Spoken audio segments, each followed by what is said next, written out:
I've never heard of this dish, and I've never seen a cheese curd hardly ever before, but when you combine it all together with that glorious gravy, and that's what I'm gonna call it, that great gravy is gloriously good.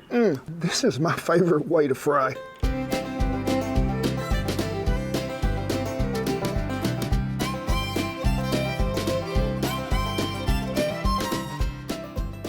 You know, being a Okie, I really don't know about this poutine dish, but I'm gonna call a friend of mine up there in Canada, and he's gonna give me the scoop on how to figure this out and do it right. Hello. Hello, Trevor. I'll be needing some help. I don't really know what a poutine is. A derivative of French fries. And maybe something like a cheese curd. Usually it's cheese curd up here, but I've seen it also with shredded cheese. Then you put gravy on top of it. Just a regular brown gravy or a beef gravy. Like McDonald's makes a poutine up here. McDonald's makes a poutine. How do you say this correctly? I may not, it's not poutine, it's poutine? Poutine. I want to order some what? Poutine. Poutine. Woo, y'all heard that song? North to Alaska, we're going north, the rush is on. But we ain't going quite that far today, but we are going across the Canadian line up there to visit our neighbors up there. We want to thank y'all so much too, because we have a lot of Canadian fans, we do. But we're talking about poutine, and it is sort of like the American version of cheese fries. But hey, can I tell you before we get going, you're looking awfully sharp and stylish today. I am. You haven't worn so that good. You haven't worn that shirt in a while. No, and the good folks at ARIAT, they always keep me looking good. Let me see the full, like, give me a little walkabout.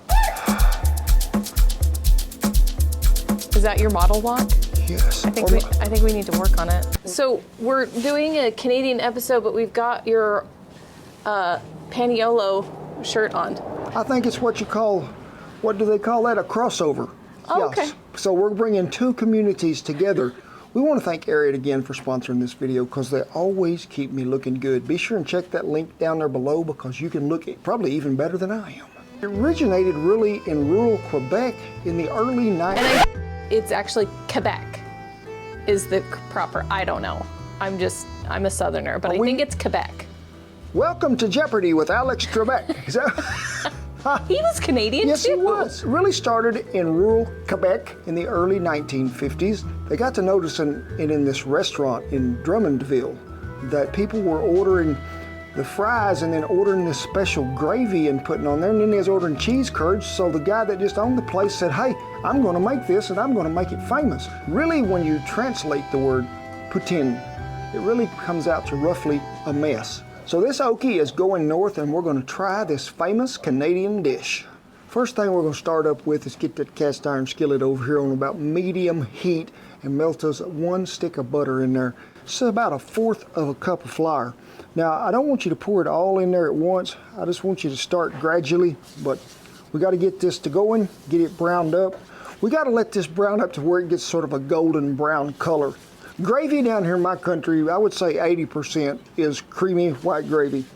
You know, we've been cooking this about 4 minutes, and don't run off and leave it. I mean, you need to sort of constantly stir it. You don't want to burn that butter or the flour either, but you want to brown this up. For my good friends in Canada, they use a mixture of beef broth, but also to that beef broth, chicken broth as well. So we're going to add about 1/3 as much of chicken broth, and we're going to bring this back to a good simmer and boil here.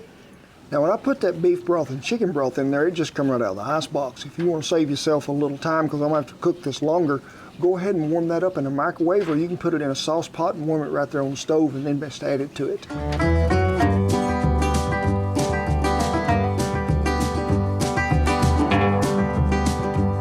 We've been cooking this about probably another 4 minutes to get this to thicken up from the roux that is there. I need it to be thicker than this, because it's got to stick to them fries. It's got to stick to them fries, it does. So little cornstarch, little water. Just going to add about half of it to start off with, to see if we can get this thickened where it meets Major's approval. But this gravy is silky smooth, it is. This spatula, I'm telling you, it is the best gravy maker in the world, because if you got any lumps in there, you'll get them out with this thing, because my grandmother always told me it ain't good gravy if it's got lumps in it. Same thing I'd season white gravy with. That is coarse ground black pepper.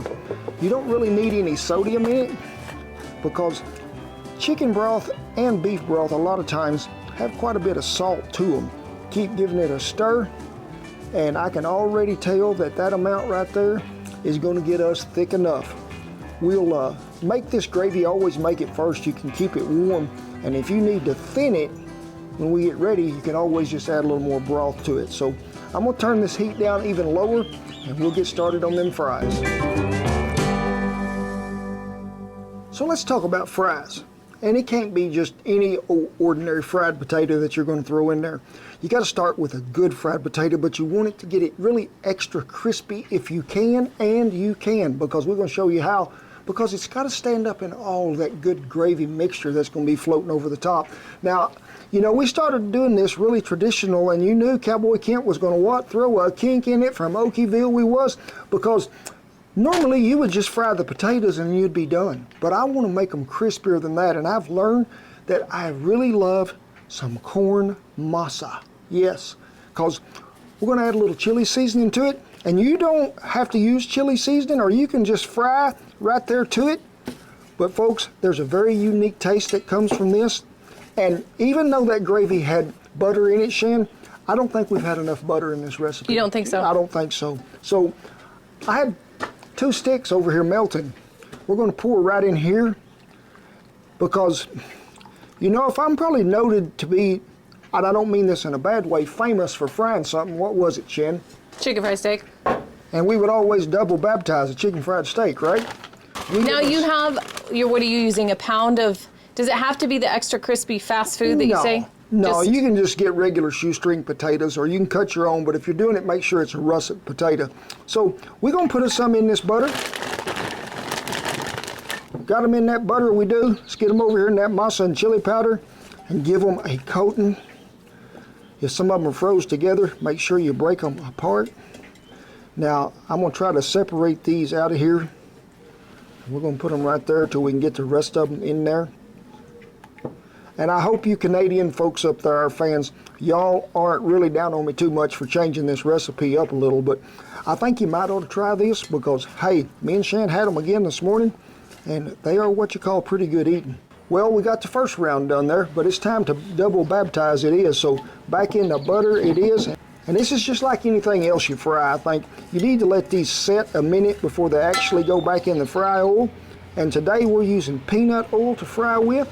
We're going to put these on this end right here so they'll stay separate.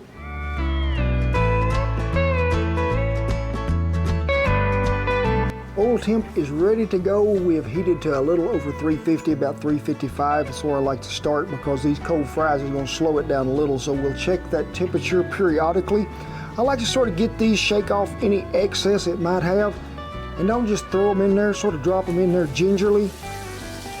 We're not going to fry them all at one time because we don't want overcrowding in the lifeboat. Big says, I just need one really bad. You want to stir these around occasionally, and you want them to get really good and golden brown and crispy. Make sure you got a wire rack, something you can drain them on for just a minute, and then we'll go to warming that gravy back up. We are getting oh so close.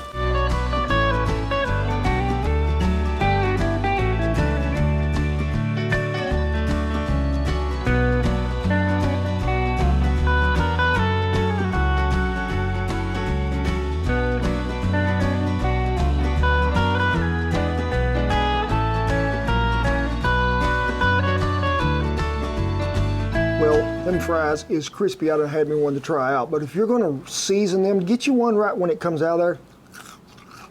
See if it needs anything. That chili powder done the trick for me, but you want to season a fry right when it comes out of that hot grease because it'll stick to that. So let's talk about cheese, Shan. You're a cheese curd fan, right? I love cheese curds. Really, a cheese curd is what Or it's also called, I don't know if anybody else calls it this, but it's squeaky cheese where I come from. Why do you call it squeaky cheese? I think it's because I have to stir the gravy. Sometimes when you bite into it, it makes a squeaking sound. Really, when you talk about cheese curd, it's just cultured milk is really all it is. So we don't find a lot of it down here. That's why there's only one sack. And when I was speaking to Trevor today, he told me, he said, if you can't find it, it'll be okay for you to use some mozzarella. So we got some of that too. Take this cheese out of the icebox when you start this process, so it is sort of at room temperature. That way when everything gets combined together, you're good to go.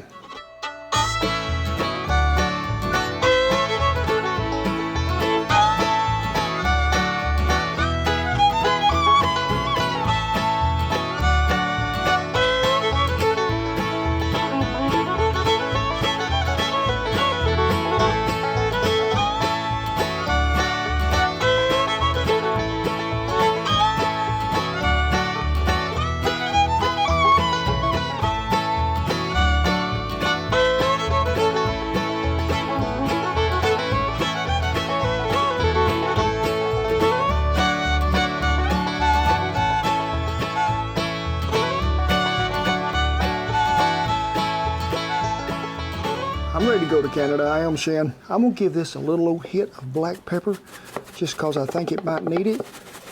You know, I really had no idea what this was. Did you not? No. Well, I had never heard of it in my life before, but I'm thinking it's a done deal right there. Thank you, Canadian folks.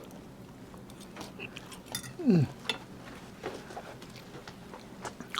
my God, Shan. Okay, so describe like the gravy flavor to me. It is like the richest brown gravy I've ever eaten in my life, but it just sticks to them fries so well, and there's still some crunchy going on in them fries, but then you get that little hint of that cheese that's sort of melted all in there with it, and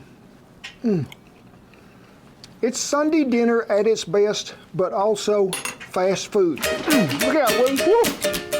I don't know what kind of dance they do I in don't Quebec, think but I ain't gonna dance long because I'm gonna have me another bite. If you can't find cheese curds, a lot of people sometimes are using shredded cheese, but Trevor gave me a good idea, and I think it would be really good if you use some shredded Monterey Jack on there, or maybe some pepper jack on there. I think it would be really good. Such a great cultural dish it is, and thank y'all for venturing north of the border with me, because I had a great time. I was really shocked and surprised, wasn't you, Shan, about what this is about and what it tastes like? I'd like to give a special shout out too to ARIAT for sponsoring this video. And remember, whether it's a gift ideal or you're just trying to update your spring wardrobe or what you got going on throughout the summer to be looking good, be sure and check that link out down there below. But it is with great pride, honor, and privilege that I tip my hat to all our servicemen and women and all the veterans that have kept that old flag a-flying no matter where you be. The rest of you, get up in here because I got something to tell you. Remember, let's do something good for everybody today, because we've got to be a better neighbor and a better friend. It starts with me and it starts with you. God bless you, each and every one. I'll see y'all down the Poutine Trail. Poutine. No, it's not Poutine. I can't do that, I'm sorry. Poutine. Say it for me again. Poutine. Poutine. You gotta emphasize the tin. Okay. Normally, Shan, y'all and the viewers don't see me eat this much of anything that I cook, but oh my gosh, this is the best dish in a while. It is. This is truly what's happening. Big says, hey, you're not lying. This stuff is good. Lulu? And where is the Meiji? And look at Duker.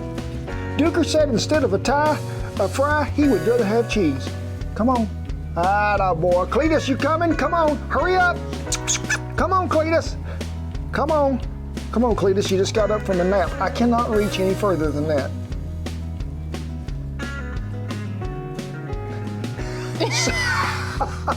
So dainty-like, Cletus.